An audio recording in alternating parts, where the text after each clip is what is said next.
I would like to thank everyone for coming tonight, Indian Harbor for giving us the opportunity to give the presentation to those of us that are here tonight. Thank you very much. It's so nice to talk to a live audience. You need your mic on. Is it on? Oh, no, it's not a speakers. It's just being recorded. And also for those that are hopefully watching it live stream. We're very excited to be here.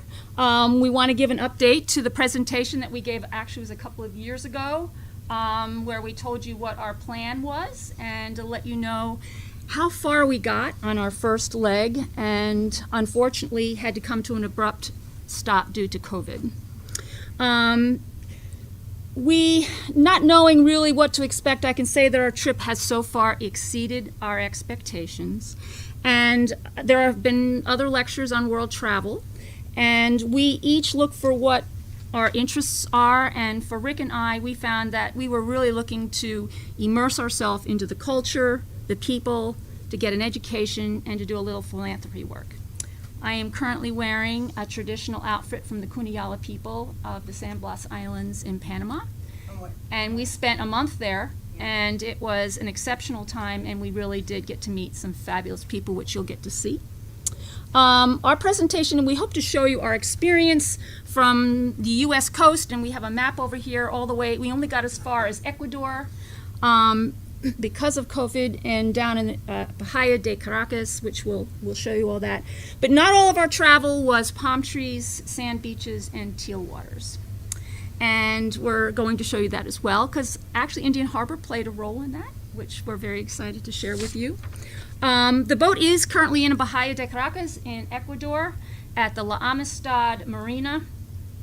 Actually, no, that's not the picture. That's actually in Florida.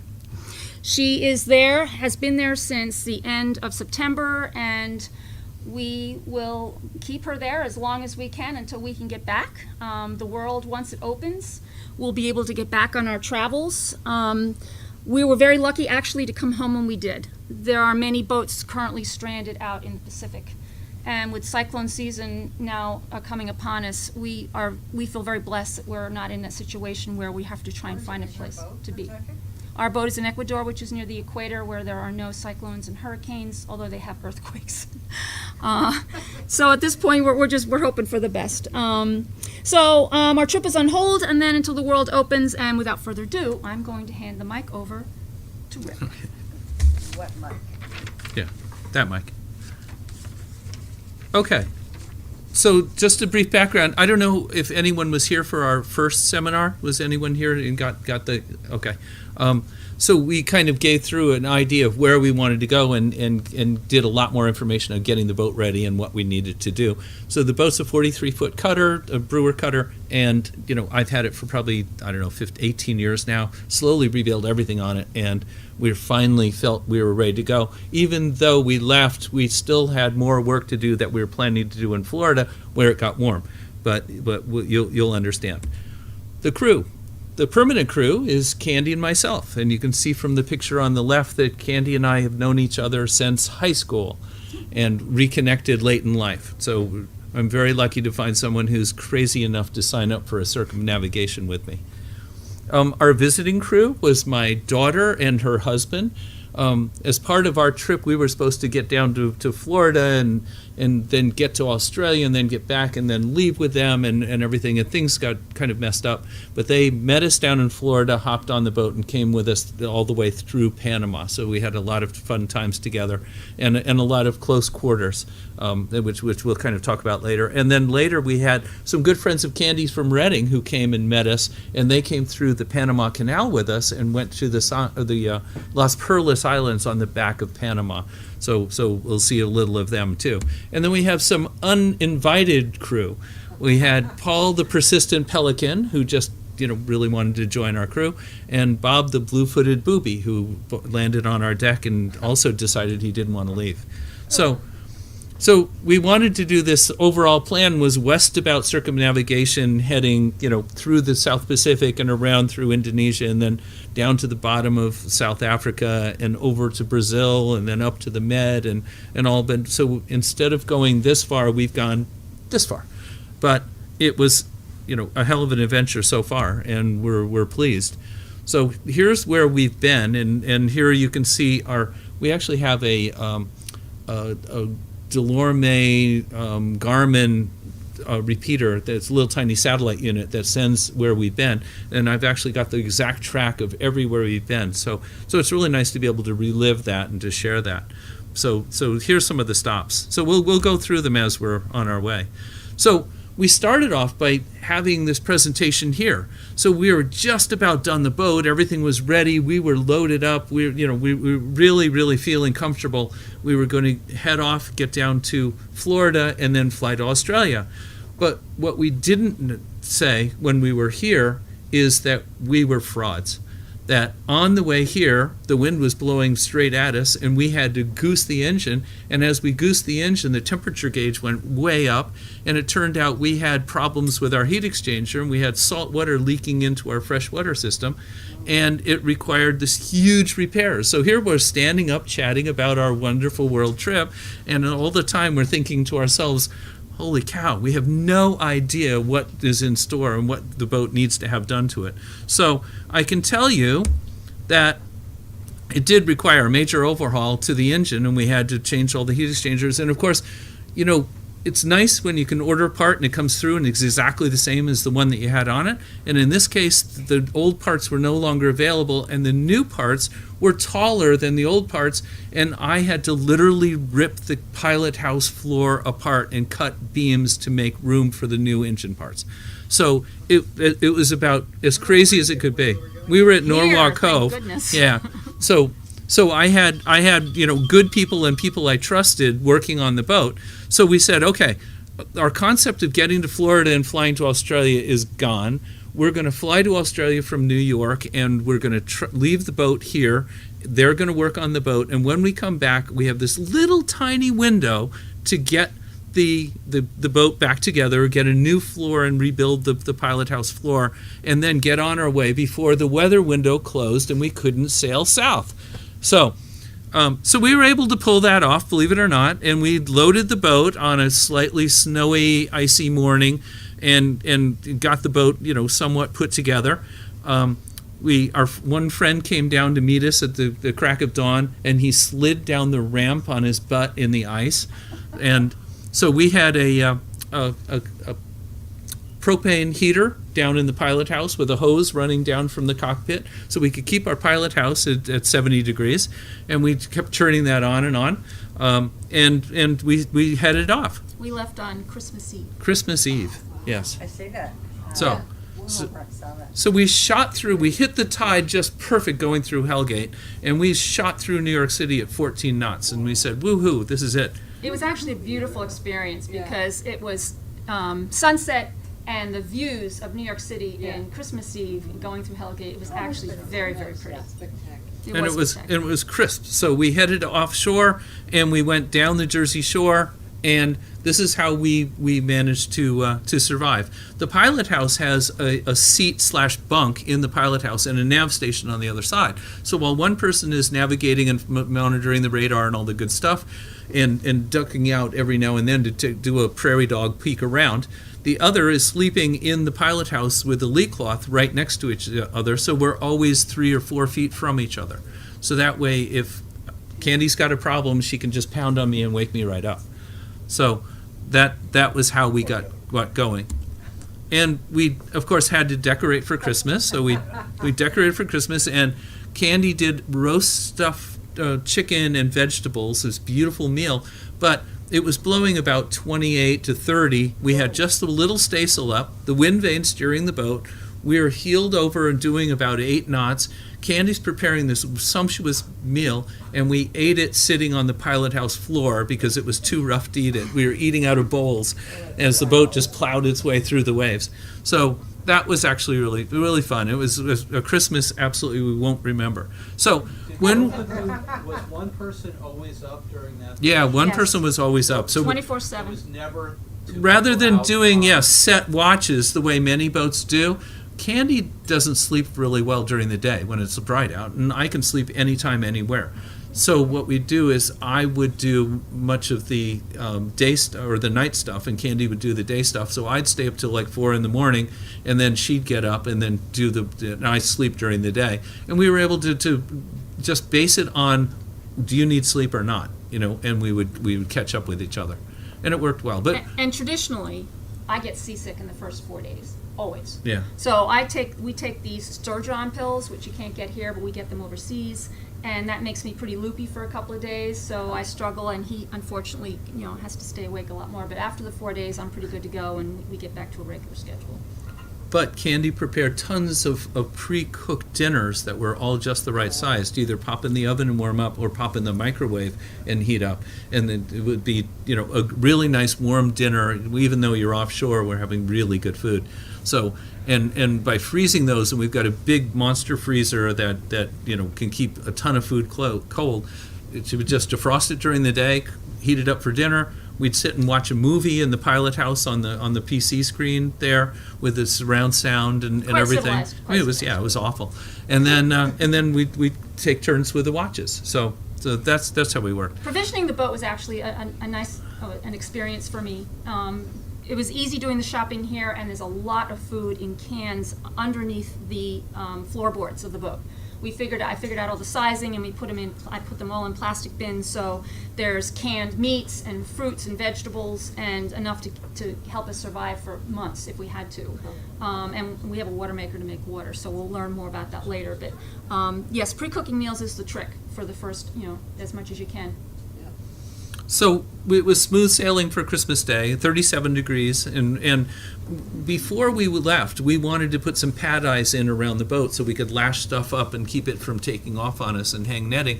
And we for the life of us, before we left, couldn't find the box of pad eyes. So we'd spent 2 or 3 hours tearing the boat apart. This is after we'd loaded everything in the boat, going through everything, trying to find this stupid box of little eyes so I could screw them into the bulkheads. And so we said, okay, we got to go without them. We just got to call our shots here. And what happened is, when you're heading down the Jersey Shore and it's blowing almost 30, and you're going through these waves, all of a sudden everything started to come off Shift. of everywhere and end up on the cabin sole. So we ended up with nice big plastic bins that were nicely loaded. All had to stack them up and try and hold things in place, and it got pretty crazy. So we were heading down, and what happened is that nasty waves and everything also stirred up all the gunk that was in our fuel tanks. So I had put in a fuel purification system and had run it regularly, but the stuff must have been really gunked up to the walls of the tanks, and the pounding through the waves broke it free, and the fuel purification system couldn't keep up with it, so it clogged our fuel filters. So after changing the filters probably 4 times in the seas, I changed the big filters 4 times and the engine filters twice. It was pretty obvious that we were going to have to go get some help. So what we did is we said, On top of that, oh, we didn't beat the storm that we had hoped to beat to get down in time. The storm didn't what? the storm had caught up to us. yeah. We found a weather window, and we were trying to get down around the bottom of Hatteras and then know that we could go tuck in once we got down. And the storm started to hit the third or fourth day. We felt the low started to come through, and we were out of the high. So we felt we needed someplace to go ditch in. So what we did is we went around to the very bottom of Cape Hatteras. There's a place called Cape Lookout. And in the bottom of Cape Lookout is this little place where you can go in and anchor, and it's like a harbor of refuge. So at night, about 10:30, 11 o'clock at night, in close to 25 knots of breeze with just the staysail up, we sailed around the corner into Cape Lookout and had to push the boat up. We're going to Well- back up. We're going to back up on that story. Yeah. We're going to back up on that story. Go ahead. He's not telling the truth. It was a horrible storm. We were out in our foul weather gear, bouncing back and forth, and we hadn't had a chance to put the navigation system in the cockpit yet. That was slated for Florida. That was a Florida project. So we had to use our tablet to try and navigate, but of course we didn't have power up in the navigation system either. So Rick said, well, we better save the power for when we pull into the anchor area, so we'll turn it off and we'll just go by compass. So we were, for a number of hours, we're going by compass, and the wind was against us, and then captain here decided, well, maybe it might be a good idea if we call Sea Tow and Coast Guard and find out if everything's coming along well. And they said yes, that they could see us, that the channel markers were as they were supposed to be, but it was pretty rough, and they weren't interested in coming out and helping us. They what? They weren't interested in coming out and helping us, so we were on our own. Well, we had no engine, and we So were you were just sailing? we They're were just sailing. sailing and battling upwind. Why wouldn't they come out? I missed that part. The engine had stopped because The the fuel filters were clogged, Oh, and, that killed and That it killed killed the the engine engine. completely. So I So changed we the were- filters, got it running, and then 10 minutes later it would just stop. So we were sailing upwind in this horrible weather, and we were getting closer, but of course we couldn't quite tell because our navigation, we had to turn it off. All the navigation stuff is down in the pilot house, and In a we're box. in the cockpit. Is this at night? And, Yes. Yeah, and we have 9:30. brand new B&G equipment all sitting in boxes In down boxes. below that hadn't been installed So in the I cockpit. finally I was very nervous being a more of a novice sailor into this first experience with a storm with no engine. And I said, do you mind if we could please turn on the navigation system just to make sure we're going in the right way? And We were heading towards the beach. we were current was against us. parallel the beach and slowly getting swept in towards the beach. And so then what we did is we just sailed up into round the bight. And since the Coast Guard had told us that the buoys were in station and there were no shoaling to worry about, we then just came up and we shot the boat up into the wind. And I said, Candy, you've got to go on the helm. I've got to go up on the bow and drop the staysail and drop the anchor. And she said, okay, could you give me just 1 second? And she turned around and went I lost everything. over the rail. And then she came. I was terrified. Then she came back and said, I'm okay, and got on the wheel. Wait a minute, so this is in the middle of the channel. No, we're we haven't coming gotten there along. yet. Yeah, we're inside the sandbank, trying to come around the hook and trying to ditch up and in and get the boat as far up in the bight as we could to drop the anchor. Why So did you decide to go in January? there was a window, or else you blow the season and you lose a year, because the whole idea of getting through the Panama Canal and into the South Pacific Okay. is weather window oriented with their typhoon season. So you have a very narrow weather window to try and make the leaps, or else Everything's got to go. you blow it all off. Yeah, so this was do or die. So we made it up inside. Candy slammed the boat up into the wind. I dropped the staysail, or dropped the anchor down, and then dropped the staysail, and we settled off on 200 feet of chain. And we spent 3 days there waiting for the storm to blow through. So Hold on. It jumps past these important things. After that trauma, I went downstairs and remember the pad eyes we hadn't found? Yeah. Well, everything had come off every shelf and had broken open, had smashed our dinette to pieces, and all the books, everything we bought, canned food, everything was all over the floor in one big jumbled mess. Oh, no. I couldn't even walk it was a over. mess. It was like called It was like Mount climb on the Trash. around the settees to get around the pile in the bottom of the floor. I looked up at Rick. The only door that was open was the bathroom. Pardon me. No way. The The head. head. And I walked in and I closed the door and I screamed louder at the top of my lungs than I've ever screamed. What the hell am I doing here? Did it feel good? It did. Because I'm I in came the- out, I closed the door and I went, okay, I'm ready. I'm in the pilot house and I'm hearing her scream, what am I doing? And this is crazy. I'm nuts. Why am I here? The whole deal. And I'm thinking, okay, this is it. It's over. Before it even began, it's over. And Candy comes out and says, nope, I'm good. Let's clean up. It did take us those 2 days to pull the boat back together, all the pieces, and he was able to get the filters cleaned once again so that we could actually motor our way to the town marina in Beaufort, North Carolina. So now we have the engine running. We took our time. We went into Beaufort. We got there just in time where they were going on Christmas break. So as they're going on Christmas break, they said, oh, here's your slip. Here's your thing. Plug in. Don't problem. And here are the keys for the yard van. And they gave us their van We'll see for you the in a week. week. And Next slide. so they came back. So here was the marina. So they came back after New Year's. So we spent New Year's and went down to Morehead City, which is the next big city right next to Beaufort. And they have an annual New Year's Eve party where instead of lowering the ball in Times Square, they lower the crab pot from the boom of a All lit crane. up. It's hilarious. So they've got this crab pot with a big plastic crab in it, and they blinky lights, and they lowered it down, and the whole town erupts in applause, and it was really fun time. We had a great We time. were very there. lucky, actually. We belong to a number of organizations, and they have port officers of a lot of these wonderful cities. And we met the port officer for the Ocean Cruising Club, and they took us out to dinner. They brought us to their homes, so we had a delightful time. It was really lovely. It was excellent. But meanwhile, I had a lot of work to do.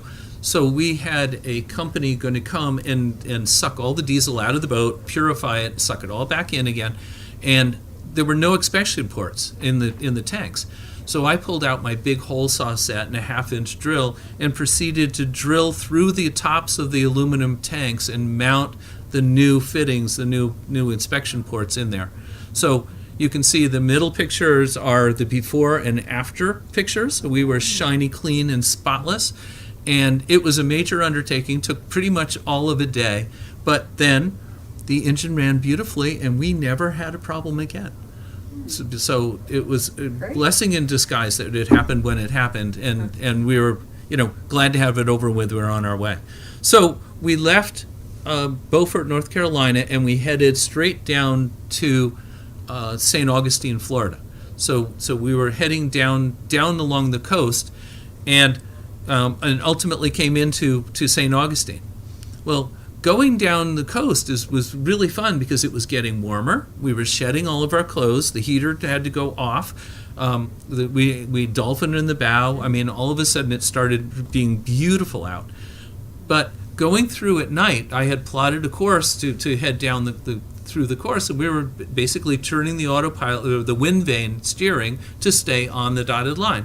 So the wind vane staying on the dotted line within 4 or 5 degrees. So it was pretty excellent setup. But we were Radar only went on once in a while. Yeah. And when I came on watch, it was dark. And by the time that the sun started to rise, I suddenly started seeing these things in the middle distance of the ocean. And although they showed up on the chart, I come to find out they were unlit and no AIS. They are abandoned naval towers that they used for practice. There were dozens of them. And these things are the size of oil rigs. Yeah, they're huge. And when I saw them in the daylight, I looked back on the chart and realized I'd been going through a minefield. I never hit one. And I was terrified to think if we'd hit one of these suckers. So those things aren't lit up? They're not No lit, and lights, there's no nothing, AIS. no anything. How far, You know, how far down are they? We were 100. Look on this chart. On this chart, you can see we were 59.73 miles offshore. So way off, they're in 114 feet of water, and they're huge towers Just damn coming out lucky I never of hit the one water. on the way down. So I had plotted the course to go right between them. They were, the furthest ones out were pretty far out, but there were a lot along the coastline. And these were what the Navy had used for airplane runs to try and do bombing exercises and things. So that was kind of exciting. So then we finally made it down to St. Augustine, and I should be able to get this a little further. Maybe I can't. Then turn it off. No, this one runs too long, so I'm just going to skip it. But a friend of my sister's down in St. Augustine was able to do a drone video shot of the boat, which was pretty nice in the St. Augustine. So when you get down to St. Augustine, they do a whole Christmas, New Year's where they dress all the trees, all the stores everywhere in beautiful white lights. So we happened to be there just at the right time for their festival of lights, and it was crazy nice. And my sister and her husband are both chefs, so they would have these wonderful dinners for us. We got to stay at their house while we got to tear up the boat again and start to do more projects and Like things. put in the navigation system and Yeah. do things like that. So Candy had to go to Australia, and while she was away, I started installing the water maker, which I had delivered down there. I had the new B&G system in the cockpit, so I had redundant B&G from down below and up top, all the nav stuff. I was pretty busy bee. And then after somewhere in the middle of there, my daughter decided to get married, so she was spent down the cruising kitty a little bit. And so they came back after a whirlwind honeymoon in their RV, came back to help us, and we were sanding the companionway doors. We rebuilt all the winches on the boat. We installed a new wind generator on the boat, and we installed these new stainless steel grates which drop down into the companionway slots, and we can actually lock ourselves in the boat at night. Should anyone board us, they can't get down below without great difficulty. So we had seen that on someone else's boat and said, nope, we've got to do this. It's highly recommended when you're doing this kind of cruising to at least stall someone from going down below. So we had a really good time doing that, and we had the boat pretty much torn up again with all this installation stuff coming on, but my sister and her husband would prepare these wonderful meals and bring them down to us on the boat because they love sitting on the boat for the sunsets, and we'd end up with these huge feasts in the cockpit. So, it was a good way to end a very productive and busy day. So I also finished putting in the single sideband and got all that to work, and it took two of them in the middle to work on the main sheet winch and get that all back together and all. So then it was time to go. So we got ourselves ready, and we headed out through the St. Sebastian Bridge of Lions on the river there, and my sister was able to see the boat coming down through the channel, and she was up on the bridge and took a video of us leaving, and she blew us a kiss, and that was farewell. So And it was pretty I was crazy. flying. If anyone notices, the flags were flying. I had the undercover yacht club flag. Yep. So, There she goes. and that was it. And then we headed under the bridge, and we were off. So here was on board. While we were going, it was really nice to have some really young and enthusiastic, athletic people to hoist the sails and do all the heavy, hard work. So we kind of got very spoiled quickly with that, and that was fun. But everything was working, and we were now to the point where 95% of everything on the boat was working, which is pretty rare on a boat. So with the crew, we headed down outside the Bahamas, outside of everything, and headed for Turks and Caicos, because that was pretty much halfway between Panama. So we'd go from St. Augustine to Turks and Caicos through the Windward Passage, which is between Cuba and Haiti, and then straight down to Panama. It was an 8-day trip from St. Augustine to the Turks and Caicos. And it was great having extra people on crew so that our watches were much longer, and we were able to get more time off and get a lot more sleep. So we were becalmed at one point, and Chrissy and Rick decided to go swimming in 9,000 feet of water. But we had a great time. So we wanted to get we had to diesel for a while, so we decided to go to Provinciales in Turks and Caicos. So it's on the far left-hand side of the islands there. You can see where that little point comes down. The blow-up of that point is in the upper right. And there's a little anchorage in there. So we came down around the corner and came up just at sunset, anchored right in there. Was fine for the night. It was a little rock and rolly, but it wasn't too bad. And then the next morning we headed into the marina. So we followed our way in, and it was careful threading our way in because the water was not that deep. We had about 1.5 feet. We had to really play the tide right. Once we got into the marina, there was tons of water in the marina, but the entrance was very, very tight. So I found it interesting that we had a police escort, and I was a little worried why. But we come to find out that the police leave all their boats in there, so they were just making it nice for us. yeah, there were about 6 big gunboats all inside there.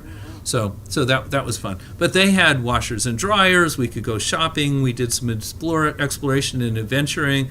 We just had a really nice time. And I even got to work. yeah, Candy had her laptop with her, so she plugged in and was working for a couple of days. So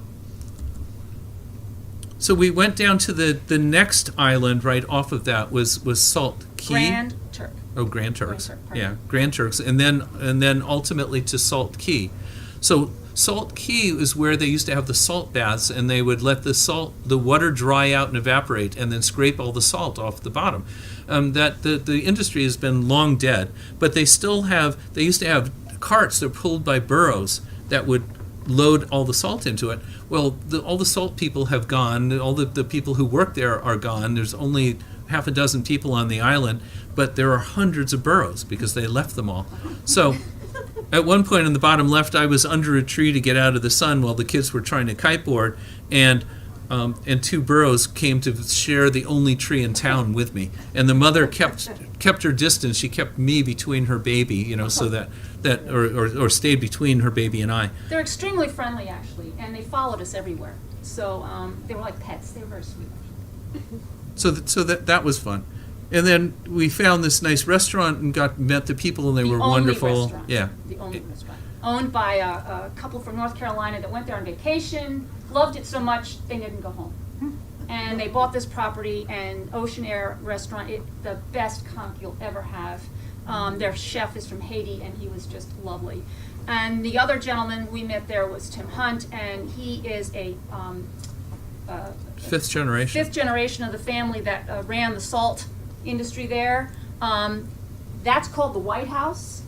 It's 20,000 square feet. It was their private residence as well as where they kept all the salt waiting for the ships to come in to deliver it. But it has obviously seen better days. And this poor gentleman has taken it upon himself to renovate it by himself. We got a tour of it, and I wish him luck. I don't know if he'll ever get it done before he dies. It's got huge wood beams and a concrete roof, and he's up mixing concrete and bringing it up and pouring it on the roof, trying to build the roof back up. Just hurricane after hurricane come through there, and he's got this dream, and God bless him, but you know it looks monumental. So we did the next island down was called Big Sand Key. And Big Sand Key was a bird sanctuary island where we could anchor off, and this was our very first experience of having our own island completely to ourselves, no one else there. So we anchored off, fairly far because it was kind of shallow as you went in, and we got to walk along, and there was great snorkeling, really good rock formations. Just a beautiful time. So I think we stayed there 4 days or so, and then it was coming up to 4th of July, so we decided we were going to have a barbecue or bonfire for the 4th of July. So we found whatever sticks and things we could on this island and tried to light it up. And in spite of all our Boy Scout training, we tried starting fluid, paper, and even gasoline. We could not get this wood to burn because it was so damp and salt infused. There was just no way it was going to light. So we actually had to give up on our 4th of July bonfire system. So we left that, and then we were sailing for Panama. And another 8-day cruise. So it was hot. It was not all that much wind. At one point, we got the spinnaker up. We had dolphins sailing along with us. We were starting to see some whales as we were heading down. The wind vane's doing all the steering, and I can say that Candy's reading a book here in the cockpit, very, very studiously. The name of the book is How to Sail Around the World. Light reading. Yes. Still trying to figure So it as we approached Panama, you come in and there are hundreds of ships all anchored off the canal, and then there's these huge two jetties coming in. So inside around the back there were a bunch of sunken ships inside, but what we did is we went around the right of as you're looking at it, it's the left of the two jetties there. Way up inside is where Shelter Bay Marina is. And Shelter Bay Marina is geared for yachts, people, and boaters coming in to do the canal. They've got, rides to the restaurant or to the city to go provision. They've got a restaurant there, really cheap beer, pretty good Wi-Fi, and They take a care nice of all of your swimming pool. immigration and customs issues, which is really nice. So here was the marina, and it was just horrible there. So we stayed a couple of days and reprovisioned, and we got trips in, and we'll talk about that in a second. But they had a Wednesday night barbecue for all the cruisers where they would get the fires going, and everyone would bring their own food. And we saw 50 or 60 people all there having these nice barbecues. And they said, "Oh, this is nothing. When we have the ARC rallies and some of the other ones, we'll end up with 200 and 300 people here." So it was crazy, and they were just very helpful, really nice people. Highly recommend them. A lot of fun. So we decided. Oh yeah, you can say that. We were on a mission though there. We had heard through the grapevine that if you were going to be sailing the San Blas Islands, which we had planned to do, that Jimmy Cornell is the Bible of world cruising. But there's someone called Bauhaus that had actually done a Panama cruising guide, and it was a good-sized book. And the only way to get hold of this information was through a private chip. It was not something you could buy. It was not something that was publicly available. You had to find someone who already had it, and it gets passed down from cruiser to cruiser.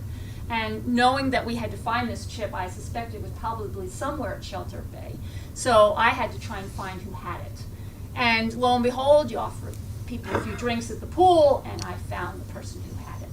So we were able to get a copy of the chip, which So you became run to their invaluable boat with to a us. little memory chip, and they put it in their laptop and download. So what they was is, in the cruising book, it had all these beautiful charts with all hand-noted things in it, and they were really accurate. Well, somebody had scanned them and then digitized them and had put latitude and longitude correlations on the charts and saved them as what they call a cap file.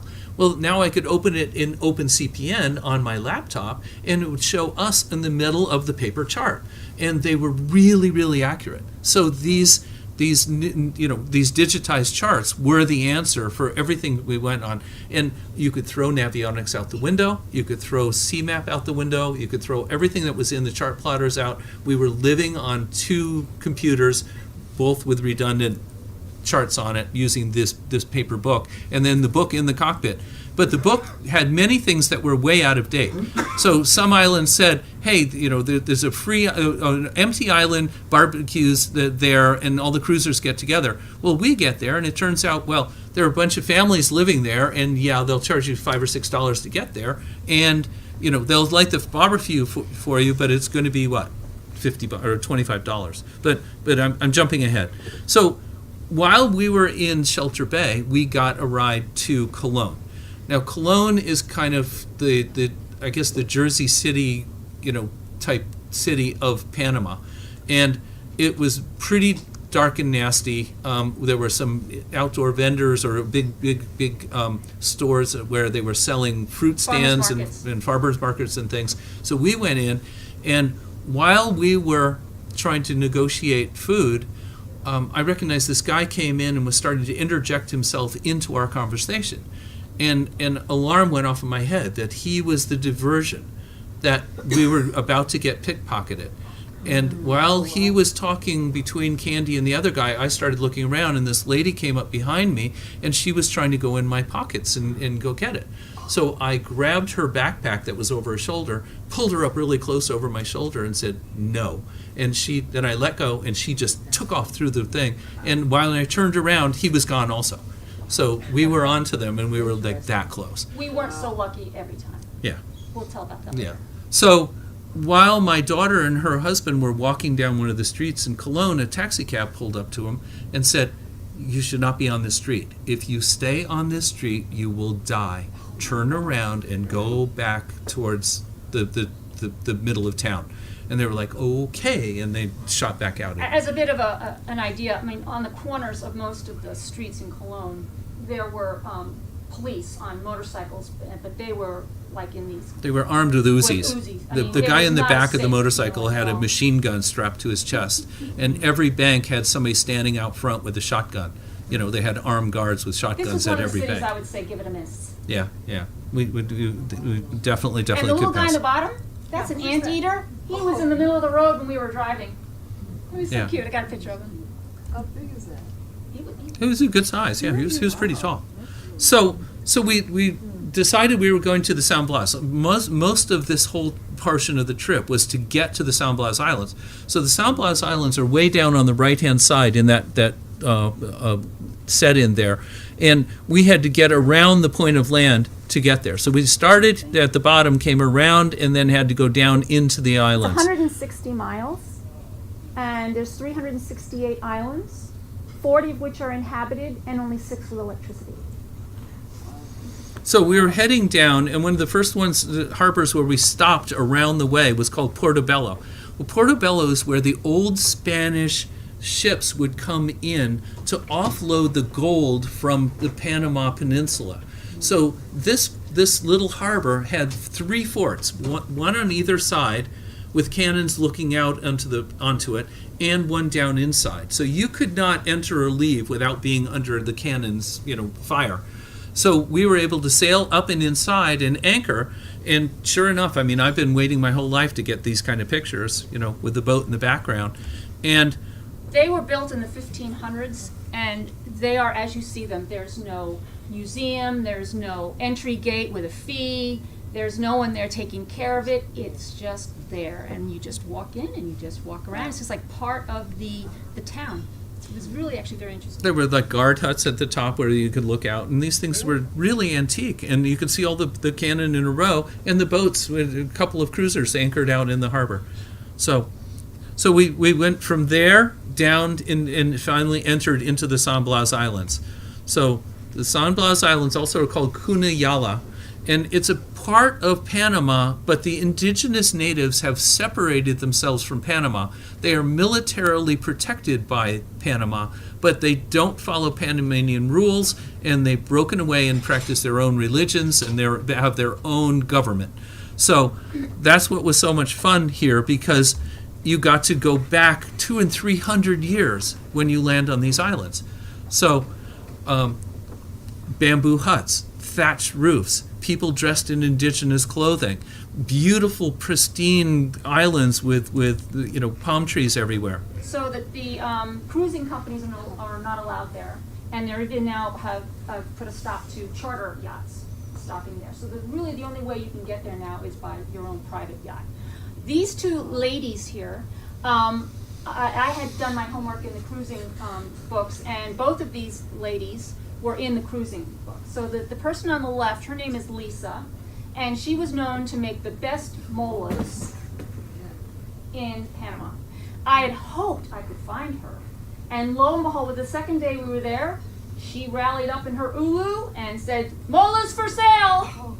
I said, "Come on board." And she did, and she brought her molas on board, and I ended up buying a few. But what is interesting about Lisa is that she's actually a man. And the rules in Cunayala is that the fifth, if they don't have sons, that the fifth daughter, if they have that many, would be treated as the fifth boy. The fifth boy, pardon me, be treated as a woman, because they need the women to make the molas, because that is their way of making money to survive. That and coconuts. So she made the best molas, and she really did, and we had a great time. Now, the woman on the right, she was in the book as one of the oldest Cunayala, and she continues to make molas today. And when I saw her, I was so excited. I asked, you have to ask permission to take pictures. They do not allow it normally. She was happy to let me take a picture, and never take a coconut, because coconut is worth money there. So you have to ask permission for everything. They're owned by the families. Yes. And in each island is actually owned by families, and sometimes they're there, and sometimes they were not, and you had to be very respectful that they knew how many coconuts were on the island, and you didn't really dare go on, or even though there was no one there, you had to be very careful. How old was this lady? And She was in her 80s. yeah, she was ancient. And as you can see, Candy is somewhat vertically challenged. Careful, you said Candy is somewhat vertically challenged, and this lady was considerably shorter than Candy. And it turns out that the Cunayala are the second smallest group. The Pygmies are the smallest, and the Cunayala are the next smallest. So everyone we met, and as we walked through the villages, when they had the thatched roofs and all, we would go down between the buildings, and we had to walk through like this because the thatches all came down just to the point where it would whack us in the head. But they all scurried through without any problem. There's only about 60,000 Cunayala, and they have their own language. Even the men are very short? Most of them are, yeah. Interestingly, the men dress Western. The women all continue to dress in The older traditional women. costume. Yeah. So some of the islands actually have been started to be developed where there was westernization going on, but many of the islands, like the one on the bottom right, was a traditional family-owned run island where on the left-hand side, the father and mother would sell coconuts and molas, and then the father would whack the top off the coconut, and you'd wander over to the buildings on the right-hand side, and that's where the kids ran snorkeling expeditions on the sunken barge offshore, would fill your coconut with rum, and sell you fried fish or lobster for dinner. So they were very, very entrepreneurial. The kids are with it and see what's happening and want to have a better life for themselves, and they're not content to live on coconuts and mola. So we're starting to see westernization happening, and the Panamanian government has put forth money for them to start to put in solar panels and batteries and inverters, and we're starting to see satellite dishes show up and cell towers. So you see the older family, the older women dressed in their indigenous costumes. The next generation is wearing less, maybe just a mola, but not doing this. And the married women would have gold rings through their noses and big braids and huge. And you have to have all your hair cut off. Yeah, you So cut your hair You off. always have a chopped off haircut and the ring, and actually they have braids all around their legs. And now you're not seeing that in the second generation. On the third generation, the kids were just dressed in shorts and T-shirts, and they weren't going for it. And it's very much like the Native American Indians, where you can imagine them trying to hold on to their tribal lifestyle, but at the same time, society and technology and everything is knocking at the door. So we felt lucky to get there while we did. We have friends who were there in the 60s and 70s, and they said it was literally going back in time. And for us, you can see with these shots, it was really, as incredible as it looks. So, here's an island out in the middle. There's just one single family out there. And many of these families would run basically Airbnb. They would do day stays. So people would come from the mainland and come, and they would stay at one island, and maybe they'd have some activities and things there, volleyball nets and things, and dollar beers, which would always keep you. But then they would take a panga, which is a fiberglass dinghy with like a 25 horse on it, about 20 feet long, and they would roar over to one of the restaurant islands, and they would eat there. And then they would go off to another island and go snorkeling, and then come back and spend the night on the day stay island. These are the islands on the western side, which are much more touristy and more traditional in appearance, with these sandy beaches and the palm trees. As you'll see as we head further east, it becomes a very different looking island. So the second we would drop our anchor, the Kuna would come out in their ulus, which is a wooden dugout, and they would come to sell us fish or lobster. And it got to the point after a month or so there, we were like, lobster again, but we would negotiate 3 fish, 2 lobsters, and some squid for $20. So it was just unbelievable, fresh food. And the picture on the right, I can tell you, I've been waiting my whole life to take that picture of my boat, So here's an anchor in an ulu. Just a piece of coral rock, and that's where they throw it over with a piece of line, and that's their anchor. So the minute boats would pull into the harbor, what they would do is they would, all of a sudden the molas would come out for sale. So they would turn on the storefront, and the molas would all come out, and as we walked through, we would see, we'd go through, and you could see really good molas, and you'd see some that weren't so good, and they were willing to negotiate a little bit, and we bought quite a few. So here's just some more there. This is the storm. Oh yeah. Okay, so we were anchored in between 2 islands, and the wind had been fairly constant for a week or more. And what we didn't know is there was this thunderstorm kind of going to roar in, and in the middle of the night we found ourselves, the wind veer considerably, and we had a fair amount of chain out, and all of a sudden we were getting precariously close to the shore, and not really comfortable because we were blowing between these 2 islands, and there was only maybe 200 yards between the 2 islands, and we were anchored in the middle.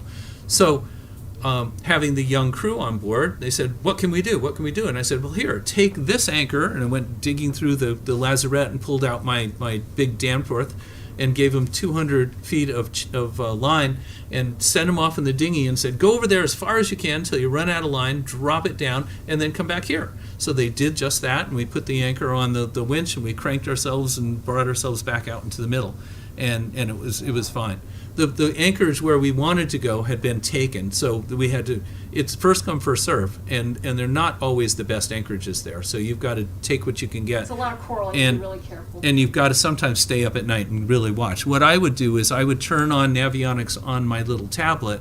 I would plug it in up at the bed, and I would turn the brightness down low, and I would roll over and be able to look at where we were on the chart plotter instead of getting up and looking and trying to line up lights the way we used to, now we just look at the chart plotter by rolling over. So the world has changed a lot. But so this was one of the restaurant islands. So here's where they serve fish and fish dinner, and you have your choice. You have fish, which means whole fish, fried, or you can have half a fish fried. That was it. And beer. I think the beer was $1, maybe $2. Where do they get their fresh water? They would go to the mainland. They would run in 55-gallon drums in these ulus and go get, and only how many islands? Only like 6 or 8 islands actually had fresh water. All the rest had to go from the Some of them mainland. were lucky enough to actually have wells on the islands, but most of them had to bring it in. Yeah, and the mainland was sometimes 15 miles away. So when they make a water run, it was like a major water run. And they would also bring 55-gallon drums Diesel and of gas. gasoline, so they would power their generators, and they'd run the generator for a couple hours every now and then to keep the beer cold, because you got to have happy clients. So here's another. This is the barbecue island where we were going to go in and have a barbecue, and they had a bar set up there. Candy became the bar girl. I moved them along. And here's they set the fire for us and got everything going, but it was beautifully maintained and really nicely decorated. But at the same time, while we had beautiful beaches, we also had a lot of plastic pollution. They usually burn all their waste, and they burn all the palm fronds that fall, and every day somebody starts a fire. Well, they tried to burn the plastic and found that it was letting off poisonous gases and things, and they have no concept of how to take care of the plastic in No the air. waste management So, systems. and Panama has not helped them at all. So, even in Paradise, you still see more single-use bottles. So we swore off single-use bottles. We live out of our water tanks, through water filters, out of our own jugs all the time. And we will not buy water bottles. So this was a day stay island, and you rented a hammock for the night, and you'd sleep in there with 10 of your best friends. But they had a lot of cold beer, and they also sold a lot of beaded bracelets and wristlets, as well as molas. And Rick and Chris on this side were cleaning an octopus that they were going to cook for dinner. And the secret with octopus is cook it a really, really long time to get it soft. In the middle of nowhere, we ran into this large pipe that they were working on the mainland, and it must have gotten away from them in a storm. And this was not rubber; this was like nylon and about this thick. And it must have cost a fortune, but it was just sitting out here in the middle of nowhere. I'm just glad we didn't run into it at night. Yeah. So we met a lot of the kids. Wherever we went, the kids followed us like we were the Pied Piper. So now we've left the islands that just have 1 or 2 families on it. Now we're into communities where the islands are literally, there's no room to move. Every little space has got a house on it. They have their own, each island had its own government system. They had schools. They had, they call them supermarkets. They're really just homes or closets that people would set up on their homes to sell food. And we were getting low on provisions. So I was in search of. And I came to learn that when you get to an island, it isn't like you can just say, where's the supermarket? You had to find the person that would tell you how to get there. And there's different levels of supermarkets. So I don't even know why I'm really calling bodegas is a better word. Well, it was their living room, it's- and they would have a hole in the wall with a counter on it, Yep. and this person would be And a the generator. vegetable person. Right. And then 2 houses down would be the something else person. And then Candy said, oh, we need chicken. They said, follow us. And they go through all the houses, and we end up at the chicken house. Right. It was pretty funny, actually. So Candy got chicken with But the it heads comes with the and heads and the feet attached. Yeah. Protein. There you go. So here you can see all the little islands and things on it. So they all have their outhouses. This one you can see. These are little outhouses and things on the end.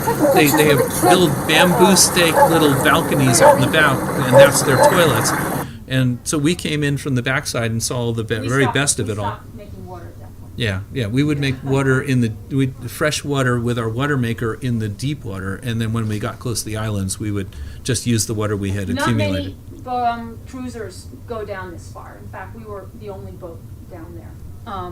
And that's where we had to be a little more careful. But this is where we started to learn a lot more about the people, and we got to, maybe we were lucky enough to find someone who spoke English. Most of them spoke Spanish or Cuyala. We had a harder time. I wish we'd spoken better Spanish. But it was learning more about the people there, which was very interesting, about how they got their independence and how they lived their lives there. So these were the Colombian trading boats. So rather than Panama provisioning the Cunayala, the boats would come up from Panama or from Colombia, which was just 50, 75 miles down the coast, and come to every island and set up shop. So when they set up shop, they would come into the town, the hallways, or the common area, set up big plastic tarps, and then put all their goods and wares out there, and the Cunayala would come and they've saved their money from selling fish, lobster, and coconuts and molas, and buy clothing and sundries. So this was So- Walmart Cunayala style. So you can see the towns were very poor. I mean, water in the walkways and things. I had one picture of a lady who was standing in ankle deep water trying to hang her laundry out on her thing because her back of her lot was underwater after a rain. I mean, it was really primitive living. The biggest areas in the center of town were basketball courts or volleyball courts. So, and that's where they would have their town meetings. So I was really anxious to sort of learn more about their religion. I know that the Methodist missionaries had pretty much made their way into Cunayala. And when I saw this little setup here and it actually said church was at 6, I said to Rick, I want to go. So we had to find out from one of our sources what to wear. We had to be long pants, long sleeves. I mean, no skin was supposed to be showing, and get there at 6. So we arrived and we sat down and we recognized that most of the music was what we'd heard at our own church. So we were able to sing, but of course we were singing in English. And the Cunayala around us found that quite entertaining, and was very thrilled that, first of all, that we were participating. And in addition to that, so they had hymnals in Kuna. So she handed me the hymnal and brought it to the right page and showed us what we were to sing in Kuna. So Kuna is mostly a consonant-driven language, and the words are really long. And it was very hard to sing in Kuna, but we gave it our best try. It was And like they were Muna so la la great. liba Muna nina ma. So they And were very we were appreciative trying very hard, and they of were us howling. participating. It was a 2-hour service, and Rick will talk more about it, but at the end, they all came around and wanted to meet us, and were very friendly. One guy had a little tiny electric organ with a plug in it that ran down to a battery with alligator clips on the top, and that's how they played the organ. And the light over the preacher kept going out, and he kept whacking it so it would come back on again. So half the service it was in pretty Spanish and half entertaining. in Kuna. And then we were lucky enough to go and get to see what they call Congreso. Congreso is their like Congress. Their So government. so they would have meetings there, and we were able actually to get inside, which is really rare. They usually don't let people in to see it, what's inside, and you're almost never able to attend. And we were asked if we Would like to attend. to invited to attend. So we got in, and I actually tried to make a video or a thing of it. But what happens is, in the center you have these hammocks, and the elders would be in the hammocks, There's 3. and then all the people from the town would go in, and if you didn't show up, you'd be fined. And there was one guy sitting there doing this drone-like singing chant that went on in the background, while one of the other guys was reciting all the town rules. You know, you shouldn't fish your things or steal coconuts from your friend, and you don't ever look into someone else's hut, you know, because there's privacy, and the kids have to be home by 7:30, and, you know, they would go through the rules. And then after they were done, they would actually hold court, and their grievances would come before the elders, and they would mete out punishments right then and there. There's no So- police department and there's no court system. That's it. So if you got something wrong and you have a grievance that comes up during Congreso, and they will decide right then and there what your punishment is. And there's no jail. So usually the punishment is you can't leave the island. And Yeah. for some, that's pretty horrible. So what we found most fascinating is there was no crime. You felt safe. And we heard this alarm always go off at 7 o'clock at night. We came to find out that was the curfew bell. And you'd see all the kids scurrying. Everybody had to be home with family by 7 o'clock. So it was really dark inside, and they had just a few lights inside while all this was going on. But all the women were sitting in their individual benches there with little headlights on, sewing their molas, you know, stitching away, because they weren't going to let just, you know, a meeting go to waste. So men were allowed to come and go, which I thought was rather interesting. But if a woman wanted to leave, she had to go ask permission of the secretary if she could leave. And it is unfortunately a very still a very sexist society in that respect. But overall, it's actually a matriarchal society, ironically. So when they get married, the man goes to live with the woman's family, and all of the families live in compounds. So the whole, like the aunts, uncles, the cousins, the grandparents, they all live together. And it's actually a beautiful way that they take care of each other. You don't have any elder care facilities. They all just take care of their elders. So in walking around, we ran into the boatyard, and here was a new vessel under construction. So they were using axe, with the curved things to chip away at it, and machetes to create this out of a log, which they had dragged from the mainland over. And the guy on the right was heading out for Wednesday night sailing. When twilight racing. So we met people in town as we went ashore, and we got to know them. People would always come up to us and want to become our friend and our tour guide. So they would take us around the island and show us and everything, and then he'd bring us back to their house. And on the right-hand picture there, you'll see us there with the ancient grandmother sitting there, and she didn't want her face taken. Many of them wouldn't believe that when you take a picture of them, it steals part of their soul. So you have to either ask them, pay them, or they say yes, and so you have to know when to say no. So the young man on the right in the green shirt, his name is Roxel. He actually teaches English at the schools, and he rotates from the various islands, and he will teach English a couple of days a week at each island for a couple of hours. And when he saw all of my children's National Geographic magazines, he was, can I have these please? So I left him with an entire box of them. And what his hope, and what he planned on ripping out the pages because it would have the picture and the description. He could Xerox it and use it for his science lessons. So we had brought boxes and boxes of school supplies and things, and Candy was doling them out as we went along our way. And it was really appreciated. Some of the classes that we got to meet with the children. So that was fun. And then on one island we And found... they had uniforms, which I thought was very interesting. They all wear uniforms, and all the schools are painted blue and white. And it was very interesting to watch... All the schools are painted the same color, so when we went to an island, I would know where the school was because it was painted blue and white. Right. We saw the girls playing soccer, and all the girls were in Western T-shirts and shorts, but one girl was really trying to stay in the traditional Kuna attire, and she really wasn't playing soccer, but she was out with a whisk broom made of branches, sticks, wound together on a piece of wood, sweeping the thing so that the soccer area was clean. I mean, like hundreds of years into just stepping into the back in history. It was quite amazing. So we found this one hill where we could climb up through this sludgy, basically it's jungle. It was a nice hike. But it was ankle deep in mud and lots of bugs and things. But we finally got to the top, we could look down and see the boat in the harbor, which was pretty cool. But here's a traditional village. This is what it looks like. That's a wide street. A lot of really narrow, tiny streets between each of these huts. No centralized water system. She was actually walking. There's like one spigot in the town, and everyone goes and gets the buckets of water there. And you can see the solar panels there. So one house there had electricity. And sometimes at night you would see the glow of a TV through the thatched bamboo. Like crazy. Of a TV. The government of Panama did 6 years ago invest money to put into these 6 islands. They invested to put electricity using these solar panels, and the Kundiala are not expected to pay for electricity, which is very nice, so it's just given to them. But it's helping them move forward into society. But many of the young kids are saying, whoa, all this good stuff out there in the rest of the world, why should I stay here? And that's where you start to see the problems with what's happening as they become more westernized. What we came to notice is that we would see a lot of abandoned homes, and we couldn't figure out why. And yet we also wondered why there was no foreigners there. We came to find out that there's a law. You can't buy a house in Cundial. No foreign investment is allowed. The only way you get a house in Cundial is to have it handed down to you by your family. So it gets passed from family to family to family, and you can't buy it, and you can't have any sort of investment there.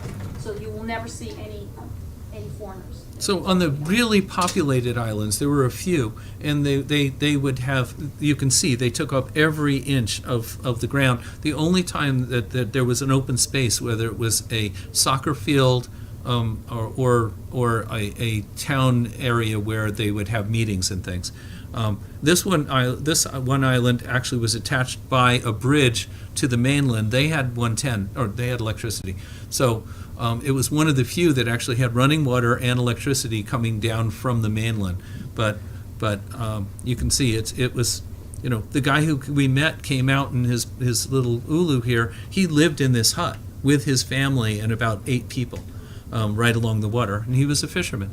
And He befriended us and took us around the town, showed us where the right bodegas were to get food. And I said to him, because we had the dinghy at the time, I said, I really want to ride in an ulu. He says, come on. So he gave me a ride in an ulu. And it was great. So we went along to other islands, and we found one where they had a communally owned restaurant, and everyone would take turns running it. So the chefs were all cooking in, and we're cooking our meal up, and then it was their turn to go off duty, so the music stopped. He took his phone with him and he left. So we were then trying to get their Wi-Fi in order to get to so we could stream the music.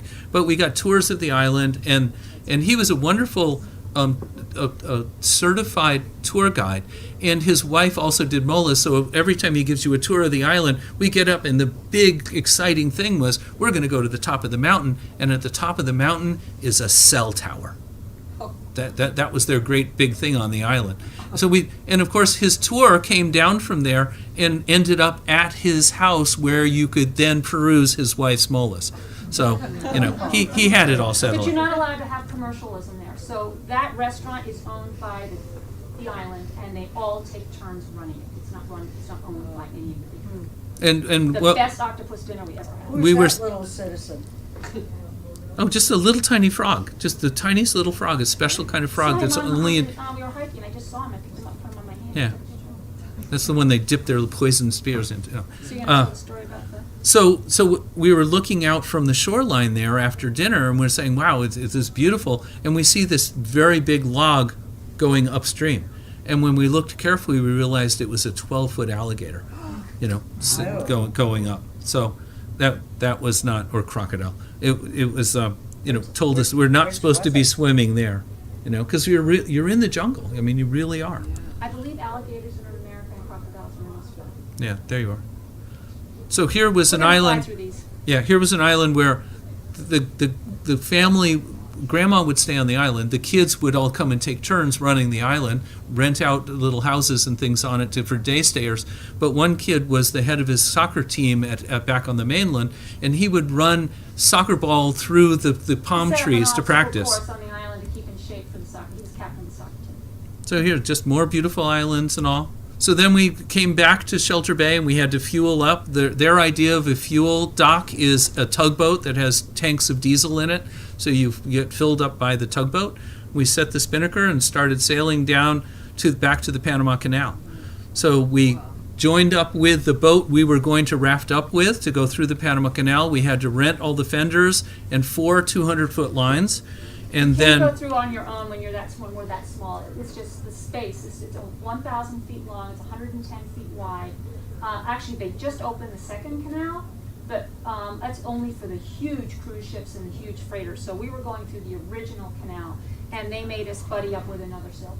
So you get an advisor on board your boat. So they come out with this big aluminum motor launch and land the advisor on your boat, and then he stays with you for the duration or through the individual canals. So what we did is we broke it into 2 days. We went through the first batch of canals one night, then spent the night on Lake Gatun, which is the lake in the middle, and then another advisor came out the next day, met us at the crack of dawn. We had to race through the lake and come up to the next sets of locks, and then finally get through to the Pacific.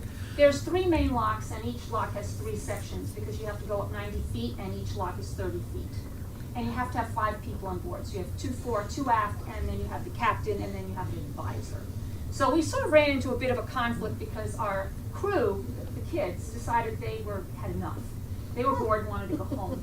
Oh, Not enough Not enough Wi-Fi. internet, not enough parties, it was too boring. Not enough long young did they people. last? You Too couldn't kiteboard in Cunayala, No drone. and you can't fly a drone because they have rules And that there's no say Wi-Fi. if the indigenous people can't have it or don't have it, you can't have it either. And that was like all the reason they came was to go kiteboarding in paradise. So So we lost them, and we had to find more crew. And so that's when I reached out to friends in Reading, and Georgina and Paul said, we're on our way. And they flew down literally within a couple of days, and they were the rest of our crew. So we went through the canal, and going through the canal at night, we rafted up with this other boat, and went in, and we were behind an 800-foot freighter. So behind us, the canals would slowly fill in, and then the water would bubble up inside. And what happened is the guys on the top of the canal would have a monkey's fist and a small line, and they would heave this thing down and heave it to your boat, and you had to tie your dock line onto it, and they'd hoist it back up, and they would put that on the bollards, and then you would pull your line tight, had to have it around the cleats, so that as the water came in, you wouldn't get washed from one side to the other or up against the shore. Of the lock, and literally as the water's rushing in, you're just going back and forth trying to keep your boat from hitting the side of the locks. So here we were coming in, and and it was really pretty amazing. One of these is a movie. Yeah. So as we were going through, the double set of locks closed behind us, and then once we're in a little bit further, then here's the water comes lurching in from the bottom in whirlpools, and the boat starts lurching. I had to use a little power to hold the thing in place. So you've got to stay in the middle because you get washed away.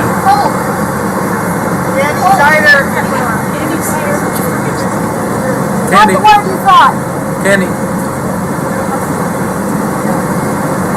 They literally will be at the top of the canal, and they're just walking us along. They'll just walk, and they're pulling the boat. So They're just holding the dock line, walking along. We were motoring through the canal and just would go from stop to stop to stop. And then as the water came in, we'd go, then they'd open the next lock, and then we're through. So this was probably, at 8 or 9 o'clock at night as we were going through. It took 3 hours to get through just the first 3 sets of the first lock. And here's the chart going through, so you can kind of see where you come in at the top left and then go through into the lake. And then the next day we had to do the rush through the lake and then through the other end. And then come down, and the locks are huge. I mean, it's just amazing. Everything is super sized. So here we were going down along the channel, and the advisor kept saying, "Stay way over by the buoys. Stay way over by the buoys. You got to get over more." And I'm like snaking right along the edge of the channel, right by the buoys, because there are 800 and 900 foot ships passing us inside the thing, and they're doing 14 knots. They're roaring through because they get through in a couple of hours. Where we're taking overnight to do it.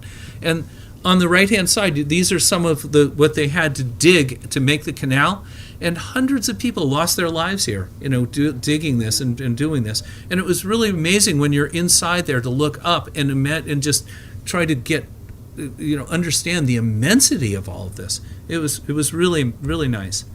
So here we were coming up to some of the last locks. This is Pedro Miguel. There's the guy holding our dock lines up at the top, so he drops it over the bollard.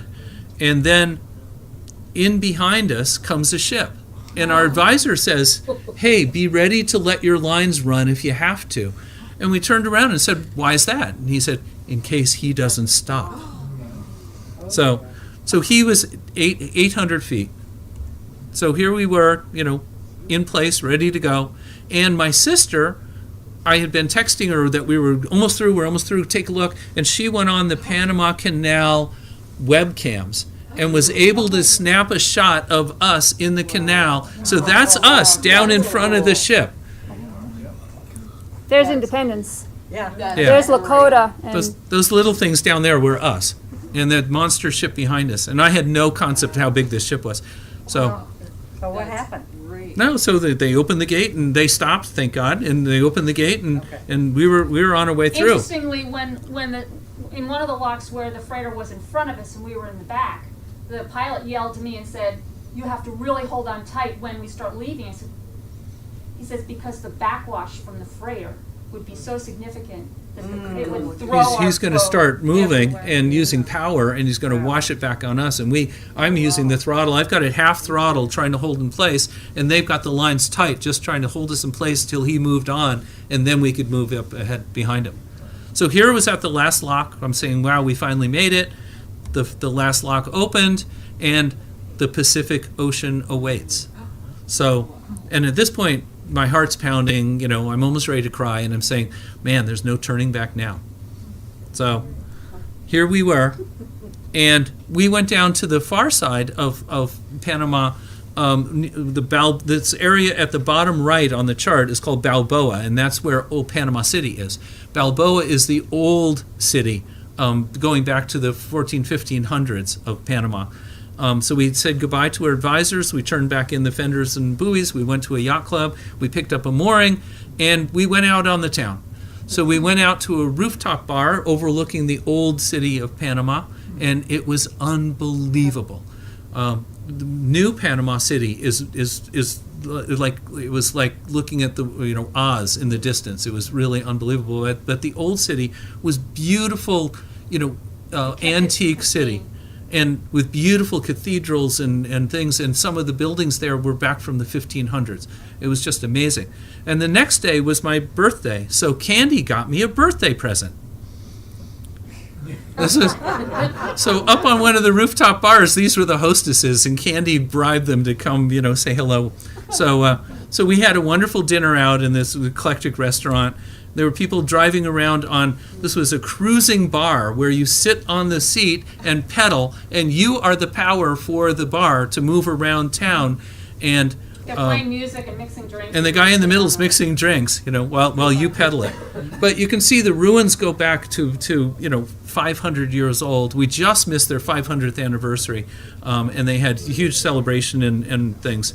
And then we left Panama City, and we went out for Las Perlas Islands, which are little islands on the outside of the back of Panama on the canal. It's the playground of the Panamanians, the rich Panamanians. So the rich and famous go there. And we found that we were ready for more palm trees and everything else. This was very rocky, not as hospitable, hard to anchor, but filled with whales and sea life. So we would go through a little channel, and there would be whales swimming right by us on either side. We found beaches where we'd have to come in with a dinghy, but there were 15-foot tides. So you really had to play where you were leaving your dinghy, or else you're going to get stuck on the beach for the day. So we dropped our friends Paula and Georgina off at this really nice hotel on one of the islands, and they were going to fly off the island back into Panama City and then home. So this was their, and we were actually lucky enough to be able to get a room there for the night. The airport is an international airport. It had one runway, and the chef was the pilot. So you can see. So then, now we said goodbye to them, so now it's just two of us on the boat. So we had looked in the cruising guide and found this really nice little harbor where they say you can go in and anchor, and if you go ashore, you can walk through the woods and over to the other side where there are beautiful beaches and beautiful waves all crashing in on the beach. And we thought, okay, that would be great. So we get there, and a gunboat comes out and starts yelling at us, "You can't be here, you can't be here, leave now." And we're like, wait, we've got a cruising permit. We can stay here. No, go now. So, very, very well. It turns out the cruising guide was way out of date, and they built a maximum security prison there. These were the guards off the shore, and this was Panama's Guantanamo Bay. Okay, so which we just happened to be in the wrong place. Yeah, we were at the very wrong place. So we went down along the coast to the next town, and we anchored off this town, and it was amazing because there, all the guys with the pangas would come in from fishing for the day, and since the tide was so low, they would roar in at 30 knots straight up onto the beach, pull their engines up, and coast up on the beach, on the sand, and then tie their boat off, and that's how they'd leave the boat for the night. Wait for the water to come in and collect them the next day. They'd float out. So wherever we went, we were always greeted by someone who wanted to be our tour guide and become our friend because they were hoping to sell a little something or maybe get a tip. So we befriended this guy. We befriended this gentleman, and I'd heard also that on the other side of this island was very beautiful. So he said he knew the way. So we went on our way, and this trail went deeper and deeper into the jungle. And at one point, all of a sudden, he brings us to a mangrove area. And fishermen, it was their secret path to get to the other side. They had actually cut a hole with their machetes through the mangroves. As you can see him taking us through there, we walked through this tunnel in the mangroves and got to the other side. But I remember saying to Rick, geez, this is the part of the story where the guy comes out with the machete and it becomes one of those horror movies. We did have a very trusting nature as I look back. And when we were coming back, the gentleman brought us to the cemetery, and I thought, oh, this is not good. He's like, come, I need to show you. You know. And so he takes us in, and he wanted to show us where his family burial plot was. He felt that we were very nice family people, and he wanted to show us. So he brings us and he points down and he says, "My father." Papa. So You know, very nice. I mean, so those were the type of people that we were meeting. It was amazing. So one of these boats comes skidding up onto the beach, filled with people and stuff. They all come piling out. They take white burlap bags and dump the contents out onto the beach, and the contents were chickens that were like awash in the bottom of the bilge, and the This was chickens actually are the all shopping struggling back, and this is how they're bringing produce into their The island. boat had taken this group of people to the mainland to get food and stuff, and then this is the way to get food, so they brought it all back. And they had 55-gallon drums of gasoline in the boat, and everybody's smoking, and they come flying up the beach. I mean, it was crazy. So for those of us that want to clean the bottoms of our boats, the way they do it there is they leave the boat up, and when the water all recedes, they push the boat onto its side, and they whip out their machetes, and they just whack all of the barnacles off the boat, and that's how they clean them. They bring it back over and wait for the water to come back up again. So that's how they clean the bottoms of their boats. And here you can see too the kids in a ulu selling who came this. over selling fish or selling something. So one of the tour books said there was a wreckage of a submarine, and we were able to find this cast iron submarine up on the The beach. first single man Yeah. steel. The guy was trying to sell it to the military, and nobody bought it, so we beached just it and left it and walked away. So we found some islands and had our own private little beaches. There were whales everywhere. As we were sailing in and out, or we would be ghosting into a little place to anchor, and the whales would just be going in and out by us. At one point, the dinghy got stuck up the beach a little far, so we got really ingenious and grabbed all the logs we could and piled them up down the beach and created our own ways. So we would run from the bow to the stern and throw down another log and pull the dinghy 6 more feet and just kept running the logs down, and we got back in the water. We met some other cruisers who came aboard, wanted to spend some adult time because they had 2 little kids with them on the boat, and they just couldn't wait to have some adult time. This was actually one of the islands where they had just finished filming Survivor. So, Yeah. So, and we ran into this guy who was the manager of a bed and breakfast, and Candy said, "We've got to do laundry. We've got to do some shopping. I would really, really like to sleep in a real bed." So we went, and she found this place, and this guy befriended us and became our tour guide / chauffeur / whatever in his golf cart all around the island. Pretty incredible. he's from Nigeria, and he's so looking forward to joining us when we do our African. So when we're sleeping on the boat, I feel the boat's jerking, and I'm thinking, wow, we've wrapped the anchor chain on a bommy or something there. When we get back from snorkeling, I've got to go see what's going on. So I dive down, and of course the night before I knew I'd have to go snorkeling, and I had like my worst case scenario dreams going on in my head for most of the night. So I dive down, get down to 20 feet, look down, and sure enough, there's a sunken boat with a deck ripped off the boat, and our anchor chain is wrapped around the bow, cutting down into the fiberglass of the bow. So I come up and said, let's get out the dive stuff. So I rig out all the diving equipment, get everything going. Candy's on the deck. I go down and I start trying to pull the chain out of the fiberglass. I'm peeling the fiberglass away. These are not the real pictures. I was way too busy to take pictures, so I found some pictures. So I just have to clarify that. But I was able to pull the fiberglass away, get the thing out, string the chain along the side of the boat, come back up to Candy, and she's like, "I saw a lot of bubbles. I'm glad to see you're alive." And she pulled the anchor up, and then we moved a couple hundred yards off. So, I mean, what happens is there are still drug things going on, and what the guys do is they deliver the drugs in, they do their delivery, and they sink the boat. And we probably just got hooked on a sunken boat because it was like a 35-foot power boat. So that was fun. So we left Las Perlas, which are in the middle, and we went down along the Panamanian coast towards Colombia, towards what they call the Darien Gap. So this is Still in where... Panama. Yeah, we're still in Panama, and this is where we go inland, and this is going like into the jungles, into the serious jungles. Into the river areas. So you can see on the right, that's our actual course is going up the 3 different rivers, and the one in the middle, in the tour guide, they showed bare-breasted women in grass skirts and guys wearing loincloths, and all this with jewelry around their necks and everything. And Candy's like, we got to go there. We've got to go there. She wanted to see the guy in the loincloth. And we get there, and it's like seriously cowboy city. They're all ranchers and farmers that are living on horses and things.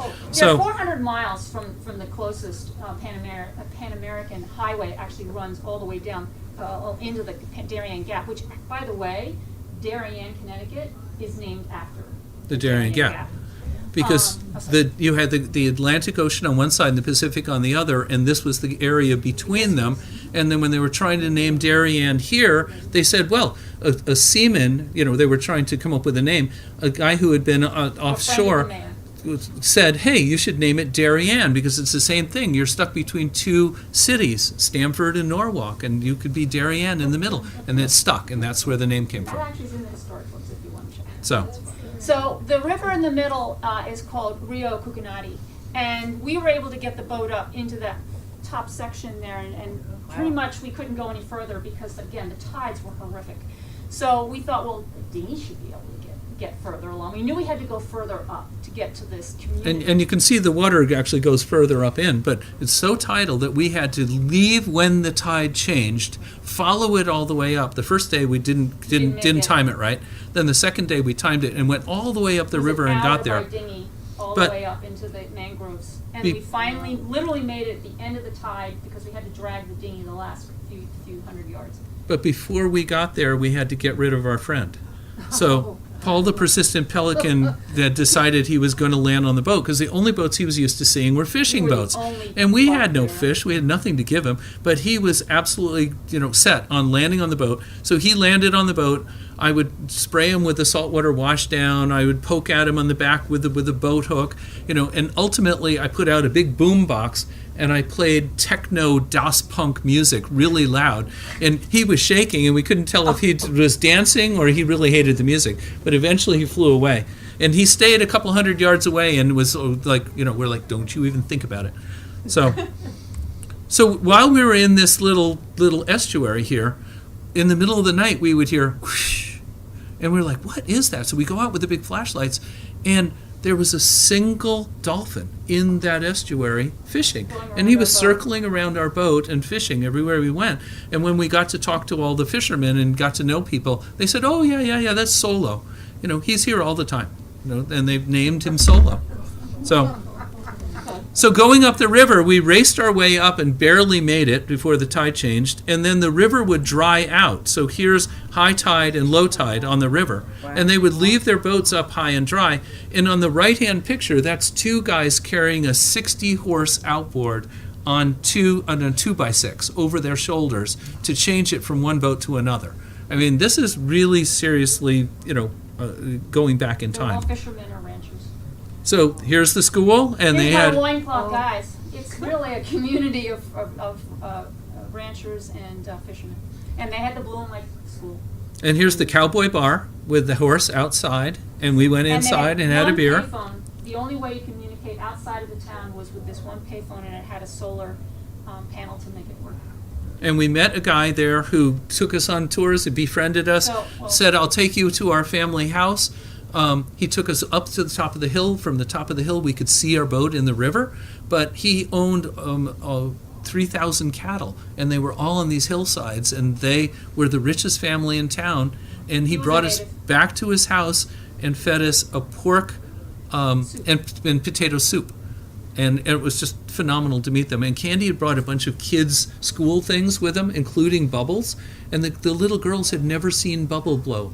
So they were just in heaven, seeing something they'd never imagined before. And they were very excited to show me their English-speaking books. So you can see the town, and they would deliver gasoline to the Pangas in a yellow taxi cab truck, where they would drive 2.5 hours to go pick up gas and bring it back so they could go fishing for 2 or 3 days. Wow. And these guys would go offshore for 2 or 3 days. So you can see the navigation here is not so good. On the left-hand side, the yellow is our path, and that's where the chart shows the opening. So we were in the middle of the channel and in 60 feet of water, but the chart had us going through the land. So we ended up at this one city La Palma, and this is another you could pass on at City. It was very industrial, very rough around the edges. We just filled up with what food they had, which wasn't a lot, and got diesel. And when we were up there trying to fuel up, we took a taxi truck up to the gas station.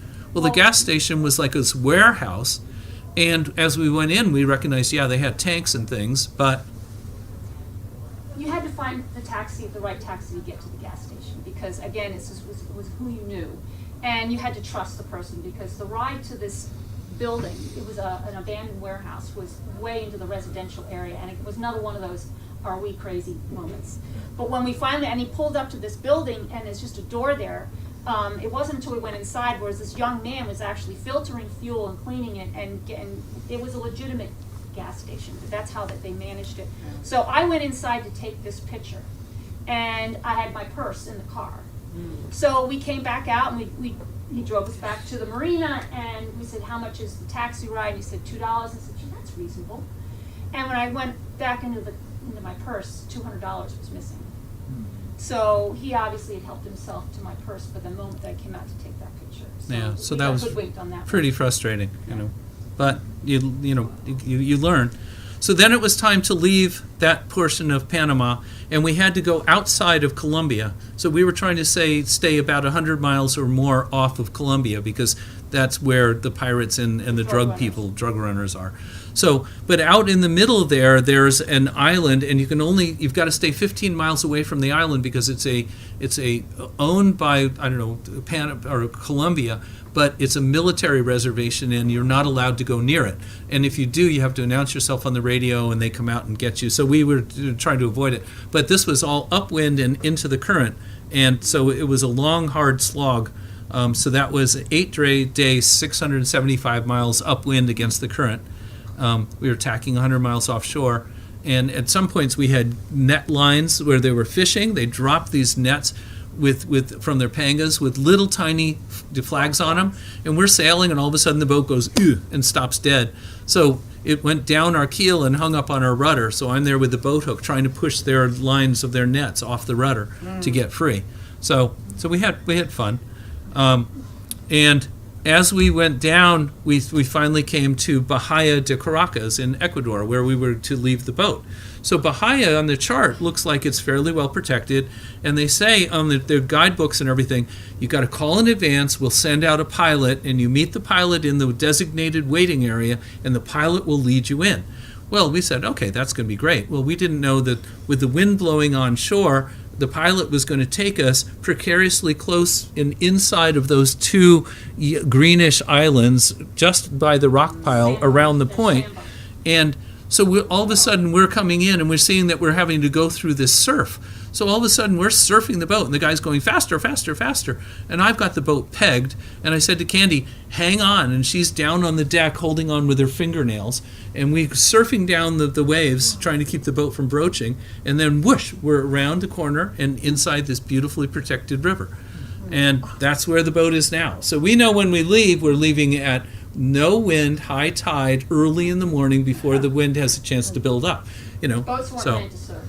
Yeah. Sailboats weren't meant to serve. So this place has been a good hideout, and many of the people that we've actually followed on YouTube of people sailing around the world have all stopped there. So we were in good company.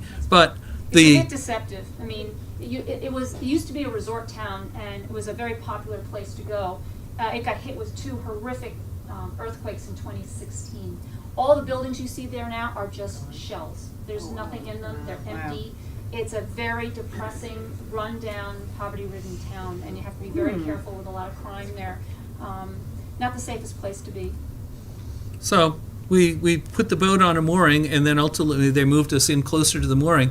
But the marina is owned by an expat U.S. ex-military guy who knows everybody in town and is friends even with government officials in Ecuador. So the boat's out on a mooring, and they have guards that come out every 15 minutes with flashlights and circle the boats at night, so we know the boat's in good shape. And we had run into a family in town. We were in the supermarket line, and they were Americans who had been cruising who have settled in Ecuador, and they befriended us and invited us to their compound along the water. And he just recently texted me and said, "Hey, you want me to go check your boat?" And he went down and checked the boat, and we're in a good place. Everything's still working, and batteries are fully charged. Everything's happy. So I feel much better. So then, that's kind of the end of the water trip. So we've got just 2 or 3 slides of what else we did. We then hopped on to these buses called the Ecuador Hop Bus, which is not very much like a Eurail bus or pass, where you pay $200. You can go anywhere in Ecuador for a year. So we went from city to city to city, and Candy had our itinerary planned out like to the minute. But we climbed volcanoes, we went to monkey preserves, we met indigenous natives, we went to these beautiful valleys with the city down below. Thermal pools. We met so many local people and everything. And then we decided also we were going to go through Peru. So we went down to the Peru border and went into Peru, found all the condors flying. I mean, that's a real picture that we took. We were up at 15,000 feet and taking pictures of the condors. There were 300-foot sand dunes along the coastline because it's very dry and arid, and they had dune buggy rides, so we're doing dune buggy rides. The cathedrals and the cities and everything were so beautiful. We did an overnight stay on Lake Titicaca, where we went out in reed boats and got to tour the parts of Lake Titicaca, dressed in native costumes, and had a wild party with them. Just a wonderful time. And then we finished up in Peru with Candy's bucket list item, hiking Machu Picchu. 4 days, 3 nights, up 10,000 feet, down 2,000 feet, up 5,000 feet, down 3,000 feet, and finally there. You camp 3 nights and you do the hike. It's about 6 miles a day, so it's. And it was seriously the most physically challenging thing I've ever done in my life. You've got cocoa leaves stuck into your cheeks, chewing on them. You'd see this particularly rough climb coming up ahead of you. You would chew really hard and take a good swallow, get this really good rush, and then do the 100 steps, and then pant for 45 seconds. Apparently, if you have a blood test, you test positive for cocaine. But everywhere you go, they have cocoa leaves, and every hotel, every place we stayed. Adjust your body. But we were there a week in advance to try and do the altitude. But the travel was incredible because a dinner was $6 of setting for us. Bottles of wine were like $4 and $5. Beer was $1, and the hotels were $20 to $35 a night. So traveling was incredible. But we were very lucky on this tour because it was near the end of the season. We were the only people on the tour. So we had our own 4 Sherpas, we had the chef and the guide all to ourselves. And Marco is his name. He has become a friend of ours. He came to visit us when we were in Peru. He was a chef. We ended up cooking meals together, and he also plans on joining us on the boat at some point. So we've made some amazing friendships on this trip, and I can't tell you, we've far exceeded our expectations. It's been absolutely phenomenal, and I'm thrilled to have been able to share it with you tonight. So we're supposed to be going down through the South Pacific and heading for New Zealand for the America's Cup. But COVID ended all of that. So we've had to postpone everything by a year because there's a window in the South Pacific that you've got to get out of when there's typhoon season because we're not covered under a named storm, just like hurricane season here. So we were planning our trip. So we're going to try and hit when Candy's finished her tax season and all in April next year. We're going to try and head off to get the bottom done on the boat in Ecuador, then head to Galapagos, then from Galapagos to Easter Island to Pitcairn, and then into the South Pacific. Then we'll ditch out someplace and leave the boat for 3 months and come back home for work, and then go back into the South Pacific, do some more, and then ultimately end up in Australia. Then Indonesia and follow around, and then we'll be back to do another seminar. On the map there. That sounds fabulous. So follow us on cruisingindependence.com is our webpage. So we've got everything there, and we're breaking it into chunks, so we've got lots of pictures and everything else. But if you're interested, we're always looking for crew members to fly in and meet us, either to make a long trip offshore, which we always could use help with, or if you want to fly in and just savor the Polynesian treats, that works too. We're actually very lucky. There's a lot of sailors that are out there right now that are having a tough time trying to manage. And so we're very blessed to be home and would love anyone who wants to join us on our next night. So thank you for coming. Wow. Thank you.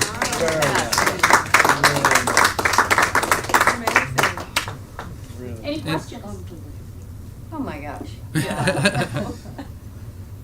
Too many. Was It's it just What's a mola? impressions? What's a mola? I mean, it's Actually, yeah, you walk around with it a little bit. What's she This is wearing? all She's Was it wearing. a blouse? It's just embroidery. Oh, it's embroidery. It's they overlay different layers of cloth and stitch it with thousands and millions of little tiny stitches and have all the different colored fabric. Where did they get They their just get fabric? these things. They get it from the mainland, and they just, I saw them with like rags and with rolls of fabric and stuff, and they would cut it apart and then cut all the tracings and things. The She buys the top and then she very intricate work. And you know, it occurred to me when we were heading there, I wish I had known, I would have brought giveaway glasses and used glasses, because some of these ladies, there was one little old lady, she was doing her molas, and her molas were just not so wonderful. And she's like, here, $25, $25. I'm like, no, it's okay. You know, and she says, $15? And I realized she was desperate to sell her molas, but her eyesight was going and her stitching was really off. So I said, oh no, I'll buy it for you. And I gave her the 25, and she came over and hugged me and started crying because she just needed the income. You know, but that's where you are, and that's why we're there. So, you know, they were giving us their lives, and we were sharing ours too. So it was wonderful.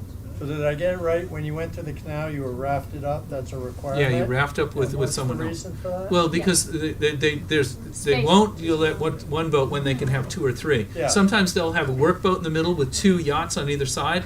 Sometimes they'll just raft up two yachts together. We were going through at a really odd time. There were almost no yachts going through when we went through. Sometimes when they do the arc, they'll have the whole flotilla go through, where they'll have 100 boats, 4 deep in the canal, all going through at the same time.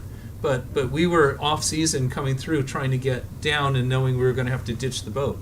So I mean, it sounds like it's one thing to be worried about your boat jostling around. Now you got a partner you're alongside, Yeah. and they're jostling. well, and the advisor's saying, oh, put fenders on both sides of the boat. And I'm like, really? Why both sides? He says, because if that line goes free, we're going to be up against the bulkhead, and you don't want to trash the side of your boat. Right. So, yeah. And Yeah. one boat is the lead boat engine-wise, and so Independence had a stronger engine. So Lakota's boat, Rick's boat, we were the one that was guiding this side to side. Otherwise, you'd have two engines Right. fighting each other. So. Yeah, and there were times we were actually tandeming it, saying, okay, one you You go would call. forward, I go reverse, and we were clocking the boats around, Yeah. like a big twin screw, motor yacht. So it was an adventure. It was really amazing, and it was everything I've dreamt about. I mean, I started dreaming about this when I was 15, and and it's taking my whole life to get here, and now I can say it's especially the Sound Blast have absolutely lived up to everything I had ever hoped it would be. So, and it's nice to be doing it with a really, really old friend. Careful. Oh no, a friend from old. I'm sorry. What is your website again, or your? Cruisingindependence.com. Yeah. Oh, there you go. So thank you very Thank much. you so much for being patient. Fantastic. Really nice. We will, I think we'll need to write something for the log, Jonathan right? was just gonna put something on the Yeah, log. something. Yeah, I don't know. Very Was the stuff I was sending you, is that okay, or no? Yeah. Because I only recently got